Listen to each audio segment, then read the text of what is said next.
What's up YouTube, Saf here on Super Saf TV, and in this video I'm going to be comparing the specs of the Samsung Galaxy S5 to the Samsung Galaxy Note 3.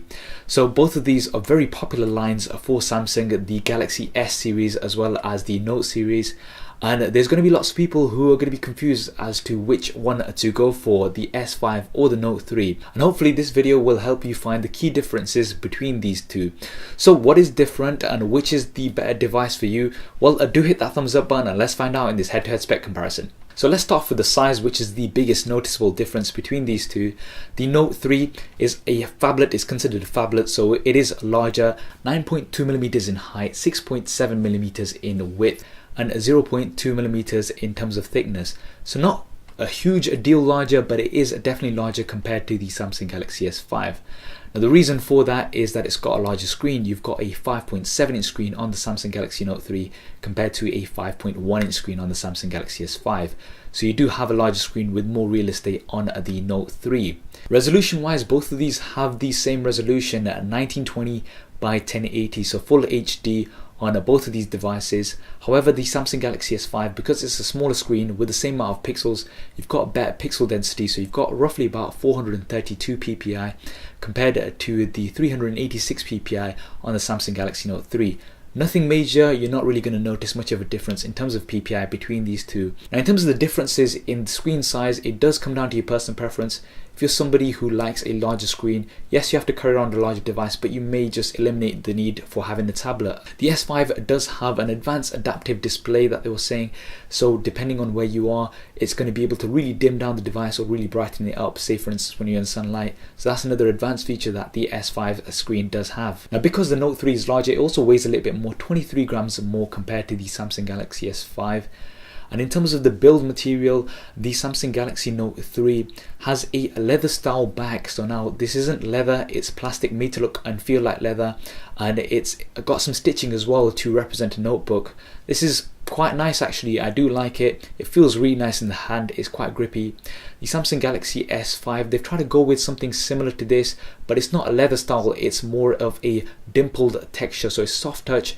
So it does feel similar to the Samsung Galaxy Note 3. Now one thing to note is both of these do have removable backs, so you may have an option to switch the back covers and get something else that you like if you don't particularly like the one that it comes with. The one thing that the S5 does have that the Note 3 doesn't is that the S5 is IP67 water and dust resistant. So you can easily get it into a splash, you can probably drop some water on it and you're not going to have no problems. You can't do that with the Note 3. Now moving on to the internals, both of these are running some very high spec internals. The Note 3 comes with a Snapdragon 800 processor, which is 2.3 GHz quad core. The S5 comes with a 2.5 GHz quad core processor, so it is clocked at higher speed. And because the S5 is newer, it's sort of expected that you're going to be getting a bit of a bump in terms of the clock speed, but in terms of performance, we'll have to put these side by side.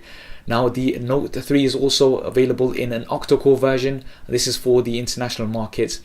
I'm not sure if they're going to have one for the S5, they've not announced one yet. There may be an octa-core version later on, but for now it is just a quad-core version.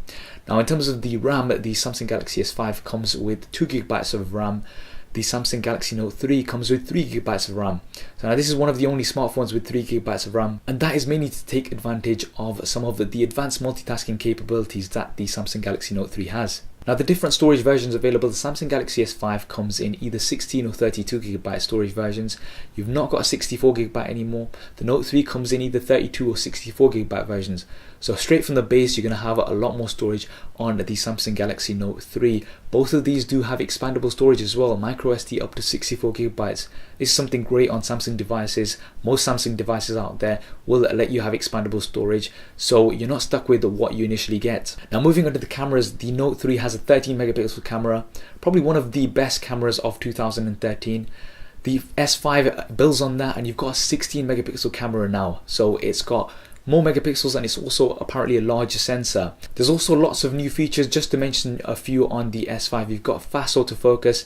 Now this uses contrast as well as phase detection, which is something that you usually find on DSLRs. And autofocus time, they're saying, is 0.3 seconds, which is super fast for a smartphone. And you've also got real-time HDR, so before you take a picture you can see exactly how it's going to look in HDR. Traditionally you'd have to take a picture and you'd have to wait for it to process in HDR, but with the Samsung Galaxy S5 you can take videos and pictures, and what you see is what you're going to get in HDR. You've also got selective focus on the Samsung Galaxy S5. So after you've taken a picture, you can blur out the background and make it look like a shot that's been taken on a DSLR. Now in terms of the actual difference between these two, we'll have to put them side by side once the Samsung Galaxy S5 is in-house. So if you do want to see those side-by-side comparisons, be sure to subscribe to see them first. Now the video, both of these have a similar video capabilities, 1080p at 60 frames a second, as well as 4K Ultra HD, so that's 2160p at 30 frames a second. So both of these phones support 4K video, so recording 4K on smartphones is absolutely insane, and I absolutely love the fact that you can do it on both of these smartphones. The Note 3 does come with 720p at 120 frames a second for slow motion. I believe this is also on the S5. They've not mentioned anything as yet, but I believe it's also on the S5 because the video capabilities are pretty similar on both sides. Front-facing cameras both have 2 megapixel front-facing cameras capable of filming 1080p, so pretty similar here. Now moving on to the operating systems, both of these are running Android. The Samsung Galaxy S5 is going to come with the latest version of Android, KitKat 4.4.2 out of the box. The Note 3 I believe is currently on KitKat as well. The update is now available, so if you do want to update onto KitKat 4.4.2 you can do on the Samsung Galaxy Note 3. Now both of these have the TouchWiz interface on top of Android, but the Samsung Galaxy S5 has a newer version of TouchWiz. It's a bit more flat. I'm sure this will be coming to the Note 3 soon as well, because Note 3 is still pretty recent, so I'm sure you'll be getting the latest version of TouchWiz on the Note 3 as well, but right now the S5 will have all the latest features. Now looking at some of the new key features that differentiate both of these, with the Samsung Galaxy S5 you do have Wi-Fi MIMO technology, so that's going to give you super fast Wi-Fi. You've also got a fingerprint scanner now, so you can scan your fingerprint to unlock the device and also make payments on PayPal and things. Now this is on the home button and you have to swipe down in order to use it, so we'll have to see how well it works in hand, but that's a new feature that's on here. And you've also got a heart rate monitor, so you can measure your heart rate by putting your finger underneath the camera. There's a sensor on the Samsung Galaxy S5, so some new advanced features here. Now the Note 3 comes with the S Pen, so now that's something unique with the Note 3.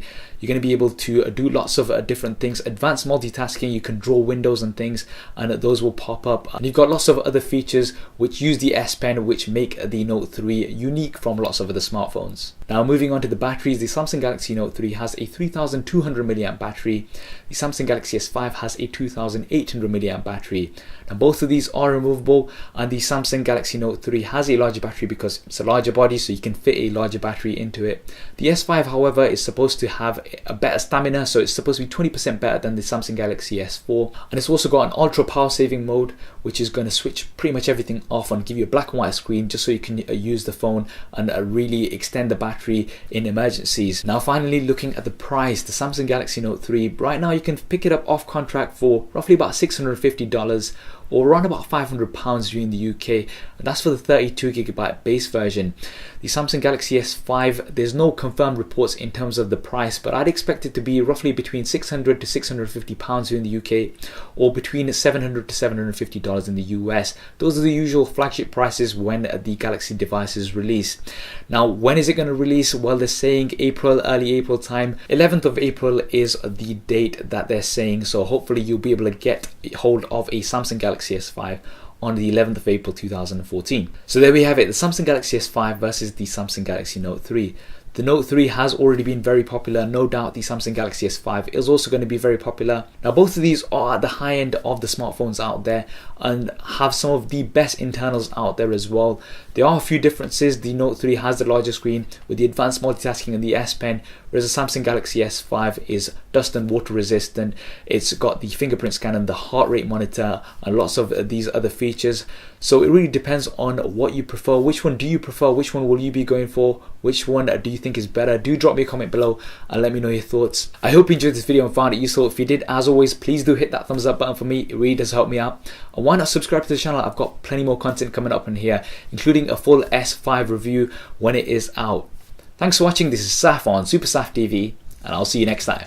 If you want to see more regular videos like this one, then be sure to hit the subscribe button, which will be below. If you're on a mobile device, it may be somewhere else. If you want to see my previous related video, then hit the link right here. If you want to stay in touch over Facebook, Twitter and Google+, then all of the addresses will be there somewhere, as well as direct links in the description below. Okay, if you're still watching, then that means you've not done one of those things, so no. Yeah. Anyway, I'm just gonna go downstairs. See. Okay, there isn't really a downstairs. Anyway, so yeah.